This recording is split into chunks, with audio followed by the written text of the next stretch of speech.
যে করে হোক এই কোয়েল পাখিটারে আমার ধরতেই হবে। এই তো ধরে ফেলেছি।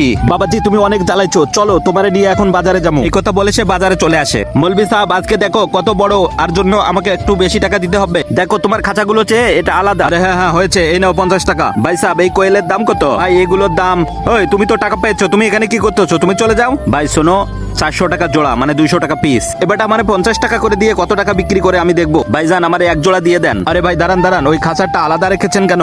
ভাই সাহেব এই খাঁচারটার কথা বলতেছেন? এই খাঁচার পাখিটা আমি বিক্রি করব না, এই খাঁচার পাখিটা দিয়ে আমি এই পাখিগুলো শিকার করি। ও তাই? হ্যাঁ ভাই এটা আমার পোষা, এটাকে দিয়ে ওই দুগুলোকে ধরে ফেলি আমি এটা বেচবো না, আপনি এগুলোর দাম বলেন। আরে না না ভাই আমি ওইটাই নেবো, আপনি দাম বলেন কত টাকা নেবেন। আমি ওই পোষাটাকে নিতে চাই, আপনি দাম বলেন। ও ভাই আপনি বুঝতেছেন না, আপনি এইগুলো নেন, এটার দাম অনেক পড়বে। যত দামি হোক আমি এটাই নেবো। ভাইজান এটার দাম 5000 টাকা পড়বে। কি 5000 টাকা? ঠিক আছে এই নেন টাকা। ওরে মৌলভী সাহেব তুমি আমাকে 50 টাকা দিয়ে 5000 টাকা বিক্রি করো? নাও তোমার টাকা, আর আমাকে আমার পাখি দিয়ে দাও। এই কথা বলে তার পাখি নিয়ে এসে যায় বাজারে বিক্রি করার জন্য। ভাই সাহেব আপনার পাখির দাম কত? ভাইজান এটা দেশে পাখি না, এটা শিকারি পাখি, এটা দিয়ে আপনি অন্য পাখি ধরতে পারবেন।